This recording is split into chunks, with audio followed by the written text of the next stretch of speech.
High বন্ধুরা, এটা ছিল সরস্বতী পুজোর ২য় দিন। তার মানে ১৫ই ফেব্রুয়ারি।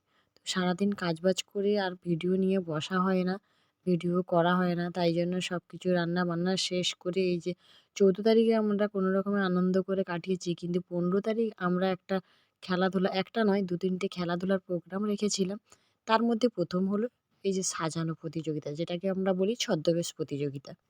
কারণ এইসব প্রতিযোগিতা না করলে ছোটো ছোটো বাচ্চাদের আনন্দ দেওয়ার জন্য আমরা করেছি এইসব প্রতিযোগিতা। এইসব অনেক ছোটো ছোটো বাচ্চারা এসছে, তাদের মধ্যে কারা কী সেজেছে তোমাদের একবার দেখিয়ে দিচ্ছি সবাইকে।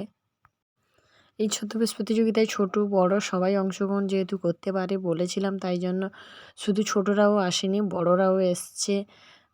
বেশি বড় নয়, তাদের মধ্যে একজন বেশ বড়ই ছিল। তো সেটাও তোমাদেরকে দেখাবো। দেখো কতজন আমাদের প্রতিযোগী এসছে। বাচ্চাদের মধ্যে সবথেকে বড় ছিল ইনি হচ্ছেন আমার ভাসুর। তো ইনি সেজেগুজে চলে এসছেন বাচ্চাদের মধ্যে।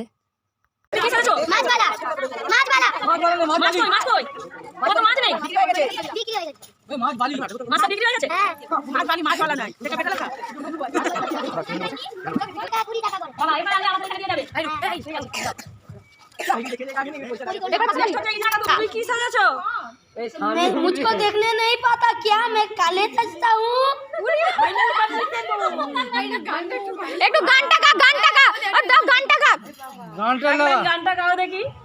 हम काले हैं तो क्या हुआ दिल वाला है, तेरे तेरे तेरे चाहत वाले हैं। काले हैं तो क्या हुआ दिल वाले हैं।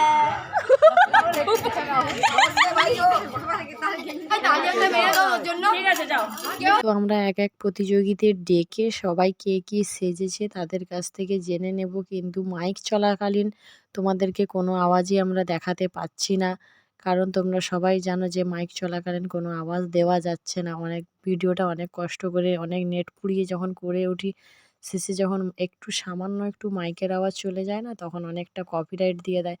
তার জন্য আমার অনেকটা পরিশ্রমও নষ্ট হয়ে যায়। তাই জন্য তোমাদেরকে কিছুই দেখাতে পাচ্ছি না, কোনো কিছু শোনাতে পাচ্ছি না। দেখছো তো তোমরা সবাই, কিন্তু কোনো কিছু শোনাতে পাচ্ছি না।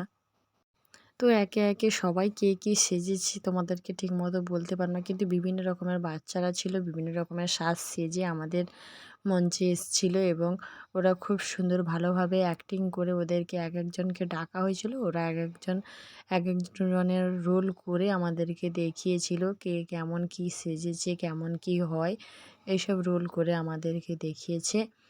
তো এইটা হচ্ছে আমাদের বাড়ির পা সত্যিকারেই ভেঙে গেছে।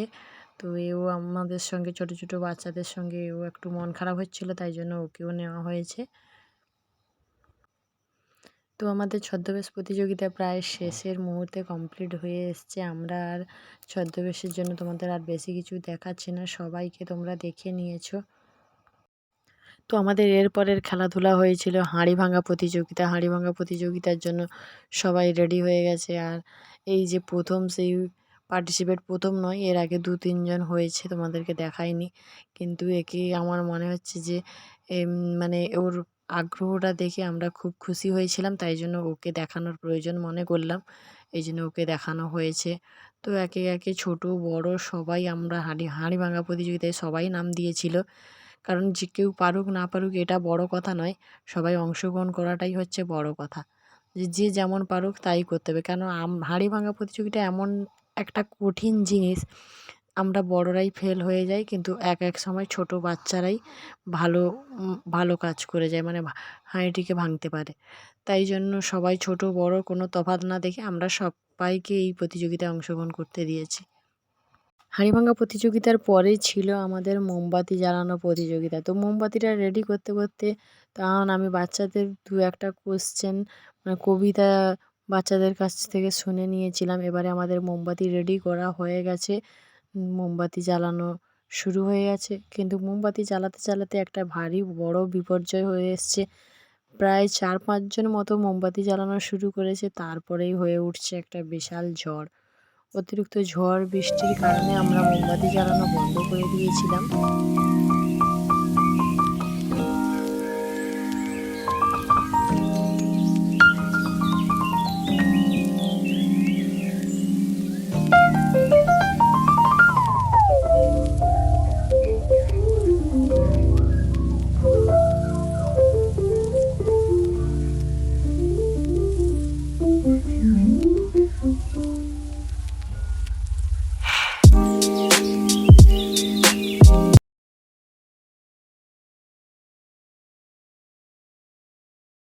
মোমবাতি জ্বালানো বন্ধ করে দিয়ে আমরা একটু নাচ গানে মেতে উঠলাম।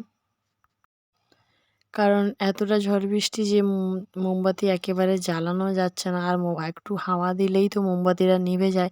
তাই জন্য মোমবাতি জ্বালানো প্রতিযোগিতা আমরা বন্ধ করে পরের দিনের জন্য আমরা মোমবাতিগুলো রেখে দিয়েছিলাম এবং আমরা নাচ গানের জন্য প্রস্তুতি নিয়েছিলাম, নাচ গান করেছিলাম। তো আমাদের নাচ গানটাও ভালোভাবে হয়নি, দু এক আধ ঘন্টা মতো নাচ গান করেছিলাম। তারপরে অতিরিক্ত ঝড় বৃষ্টি এবং কারেন্টও চলে যায়, তাই জন্য আমরা নাচ গান বন্ধ করে দিয়ে যে যার বাড়ি চলে যাই। আর আমাদের সব কিছু এত বড় বড় বক্স লাইট এইসব গোছানো গুছিনি সবই আমাদের দায়িত্বে ছিল, ঢাকা দেওয়া, কেননা লোকের দায়িত্ব করে জিনিস নিয়ে আসা, ওইসব ঢাকা গোছানো দিতে দিতেই আমাদের রাত হয়ে যায়। তো আমার ভিডিওটি আজকে এই পর্যন্ত। দেখা হচ্ছে পরের নতুন একটা ভিডিওর সঙ্গে। তোমরা আমাদের পাশে থেকো এবং এখনও আমার চ্যানেলটিকে সাবস্ক্রাইব করো, লাইক করো, শেয়ার করো।